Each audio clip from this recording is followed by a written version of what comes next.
One of the reasons that this is not a strictly minimalist channel is, well, one, I have multiple interests that I like to talk about, and even though those don't get as many views, I'm here to share what I'm passionate about. But two, the bigger reason is that with minimalism, there is actually ultimately an end game. And I think in the internet, YouTube minimalist space, this is sometimes overlooked or kind of twisted into a shadow side of decluttering that I want to talk about today, in which decluttering can also in and of itself become something that is not useful and or harmful and or just distracting to you, because ultimately the goal of minimalism and decluttering and everything that I talk about here, minimalist related, is to get to a better place in your life of balance, to get to a better place of calm and homeostasis and breaking old patterns that are harmful to you, harmful to the environment, and just causing you a lot of stress and lost money. And so ultimately with minimalism, though, there should be eventually an end game. And while, depending on how much crap you have, it could be something that's over the course of years even. I know my own personal journey has been from going from a hoarder, not a hoarder, but I had a lot of shit, going from that to less, and then a level where I would probably call myself a minimalist, and then the last 5 years where I've transitioned to being an extreme minimalist. It's been a 10-year journey, so that is certainly not a short road, and I'm not subscribing that everyone should do it on that timeline. However, for you, you may want to just get it done in a month. Maybe you don't have that much stuff, or it is always going to be some sort of evolutionary process, and the Canadian in me came out. Evolutionary process, however you want to say it. But I think at the end of the day, no matter how long your process, now I'm going to get tripped up on that, takes, there should be this idea in your mind that there is an end game with it. There is a finish line with this. Well, personal development and personal growth absolutely is a lifelong practice. The art of decluttering and simplifying your home, while there may be ebbs and flows over time because your style changes or your needs changes or your kids grow up or you have pets come in and out of your home, absolutely those little ebbs and flows are going to come along. But as far as like the mass decluttering and being in that mindset of I'm overhauling my life, this should have an end game in mind. And I think one of the traps that people fall into in the minimalist space, and not to poo-poo on other channels because everyone's trying to give their own flavor of help here, but when you are trying to be of continual assistance, it can sort of fall into this trap that I think almost like Western therapy can fall into, where it's like, okay, you're just here and you're being fed this information and then you're putting into practice all of these things to get better, but then you end up finding yourself just on the wheel indefinitely, and you're on the wheel of consumption again.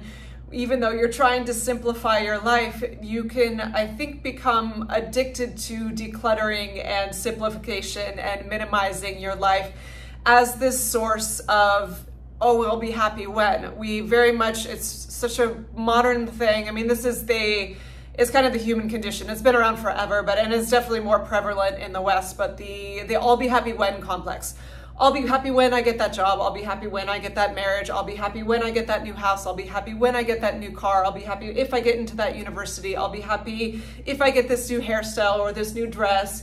And yes, there are many faults to that, but while I prescribe minimalism as a sort of remedy to that, the shadow side to look out for it is the I'll be happy when complex with decluttering.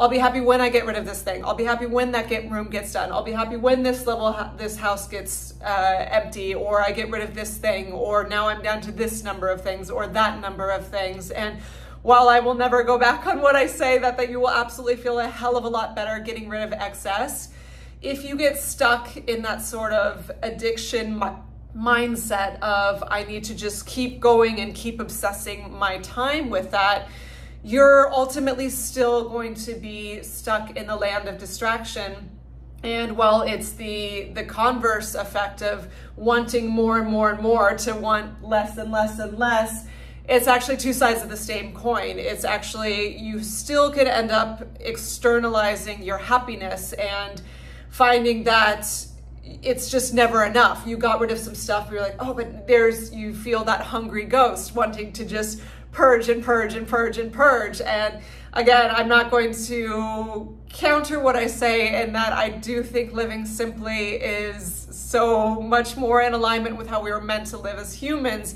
The thing to watch out for is, again, externalizing your happiness and being addicted to distraction, because at the end of the day, like I said, there should be an end game, and you will go through these ebbs and flows and these waves of maybe really mass declutterings. And if it's a garage that's packed to the brim, like, yeah, that's gonna take a couple months.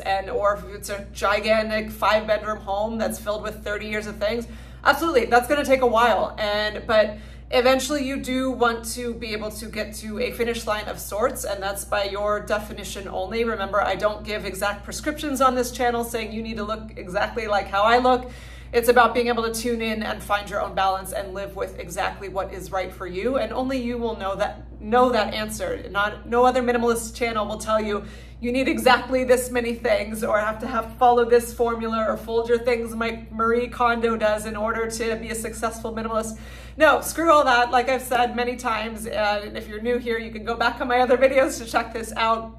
You need to find your own recipe for it, but you need to go into it with the idea of, okay, this is the project, and this is the endeavor, and this is the life transformation I am taking on now. But I don't want to be stuck in this loop forever, because if you that becomes your new identity and all you are doing is constantly decluttering, one, when you run out of things to declutter, that actually could push you into a mindset to start accumulating new things, thinking you need to replace those other things and then declutter them because you're addicted to that feeling. But then two, it also will just take your attention away from the things that really do need attention, which what I preach to on this channel are the things why you're decluttering. Why are you getting rid of all this excess crap? Well, one, to save you money, but two, to save your sanity and to create space for the things that actually do matter. So when you get to this new place of balance, it might feel initially like a withdrawal, because you've been so on the high of letting things go, and then you're like, well, shit, now what do I do? And then eventually you declutter so much and nothing's left, and you're like, well, I declutter my spleen, or do I declutter my fingers? Like, no, don't do that. You need those. So there will be a point when there's nothing left, and you may feel this same sense of emptiness that you could feel when you bought all those things you thought you needed, but then turns out they didn't make you happy. Decluttering in and of itself, it will provide relief and it will provide space to make you happy, but it's not the actual thing that makes you happy. You are what makes you happy. So when you get rid of all those things, now there's all this new space, and that's where the real work comes in. This is the end game of decluttering and simple living that I speak to, which is why this channel is more of like intentional living, is like generic and vague and overused as that term is. I would say that is more accurate to what I'm speaking to, because I don't want you to be on this perpetual train of thinking, I just always need to be getting rid of things, because that's not the point. The point is something deeper than that. The point is get rid of all that shit so you can clear your space, you can clear your life, you can clear your mind, and now you can start to do the dirty work. What is that? Sitting present with yourself, being able to start to look at your emotions, being able to start to look at physical symptoms that have been showing up in your body that need attention, and start to look at being able to heal those. Start to look at how your relationships are in life. Like, do you have a good marriage? What is, what's working about it? What isn't? How is your relationship with your kids? How is your relationship with your parents? How's your relationship with your job? Are you doing something you're passionate about in the world? Or are you pacifying and numbing yourself out? This is why I speak so much to me, digital decluttering and media consumption, all of that is, I would say, equally, if not more important as far as simplification goes than actual physical objects in your home, because those are the things that are really, especially in this modern age, pulling you into a land of distraction. You can declutter your home all day and have a perfect little textbook Marie Kondo closet, but if you're watching 8 hours of Netflix, or even watching 8 hours of minimalist content thinking, what can I declutter next? How can I make my home more perfect? How can I be more, organized in this way? And then you're still in that loop of being attached to something outside of yourself, using something that is supposed to be a healthy practice like minimalism in order to distract yourself from yourself, and sitting and being present with yourself and tuning out all of that noise. You've heard me say this in many other videos, but I can't stress it enough. That is where the actual work comes in.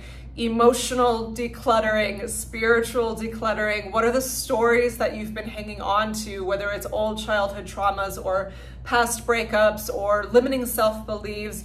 The beliefs, those are the thing that really needs your attention, and those are the thing that really take work, and that's what takes space and time, and cultivating a life of meaning and passion and purpose. If you are just showing up to a whatever job every day and then watching TV to decompress, or having that bottle of wine to decompress, and then just planning your next vacation, but realizing that the next 2.5 months until you get that to that vacation are gonna suck because your job is boring, and then you're just gonna go drinking on the weekends and try to avoid fights with your spouse because your relationship actually needs attention that you're not giving it to.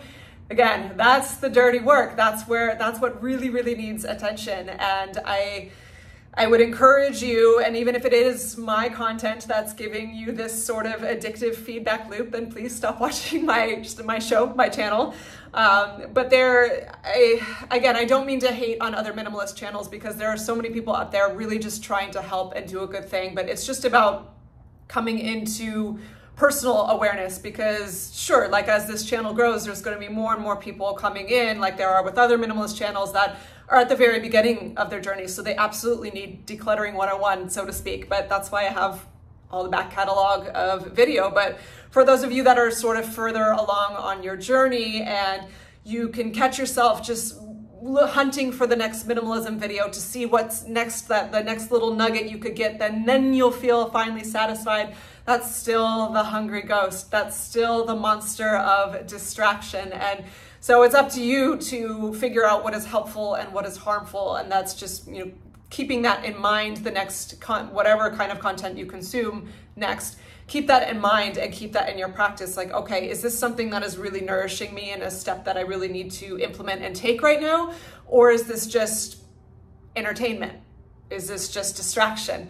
For me, with this channel, my motivation always is to be an educator, not an entertainer. Maybe with some of the artsy stuff I make, that's just because I like making art. But with minimalism stuff, I'm not here to passively entertain you. I'm here to give you some tools so that you can get your shit in order, start decluttering, and then start living a life of passion and purpose and meaning and intention and love and joy. And that's not going to come from the things on either end. That's not going to come from accumulating things. That's not going to come from completely letting them go. Yes, I've said living without this brings me joy, but it's hard to quite articulate it. It brings me joy because I'm free of those things, absolutely, but it's created space for me to do healing work and to focus on things that really, really do matter for me, and to not have toxic attachments to those things in my life. So now that you've decluttered everything, like I said in the title, yes, again, there will be ebbs and flows, but as you come more into practice with this and it becomes natural for your way of being, the habits will fall away, and I've spoken to that before. That's the most important thing, is to stop the new habits of accumulation so that you aren't in this constant buy and declutter loop, and you just lose desire to keep bringing things in. I've mentioned before, because I have so little things, I have extreme appreciation for the things that I do have. And so that desire to just buy crap all the time and then declutter the old stuff, it's really not there anymore. That addiction has fallen away. And with this new space and just not being in that buying and decluttering loop, my brain and my soul are in a different place to to start accumulating what really does matter. And for you, again, it's what needs attention. Maybe now you can finally take up that hobby of learning to play a musical instrument, or reading that, Crime and Punishment, like you've always wanted to. That one's a beast, that's on my list.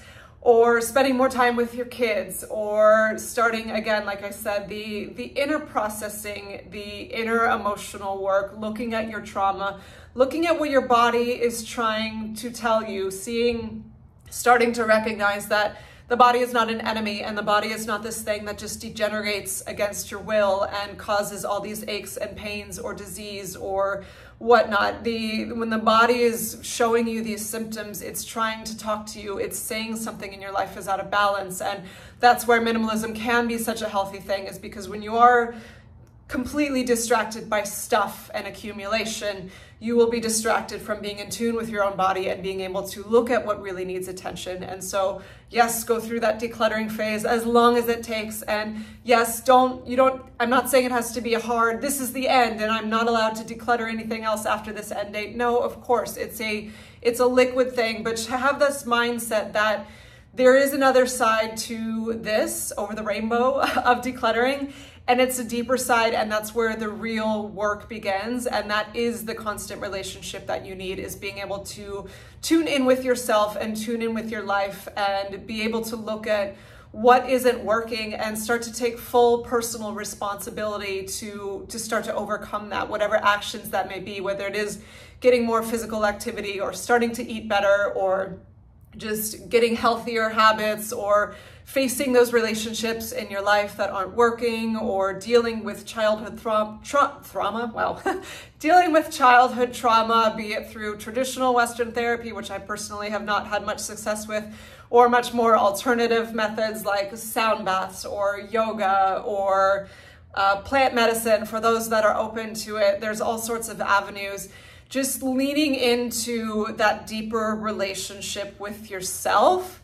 This, I think, is the true level of intentional living that I want to get to, and that I would like to help all of you get to. So that is the little decluttering rant for today. Am I all of a sudden anti-minimalist? I'm going to flip my channel? No, of course not. But I think you got the point on that. It's just always be tuning in with intentionality with your actions and what you are consuming or letting go, whatever the behavior is. Always be checking in what is helpful, what is harmful, and see where there are distractions in your life, because in this modern age of 2024, there are probably a million distractions that could come your way every hour, if not more. And even well-intending things can be a distraction. At the end of the day, it's sifting through your behavior and coming back to yourself and taking full personal responsibility for your life and committing and being willing to take action on what actually really needs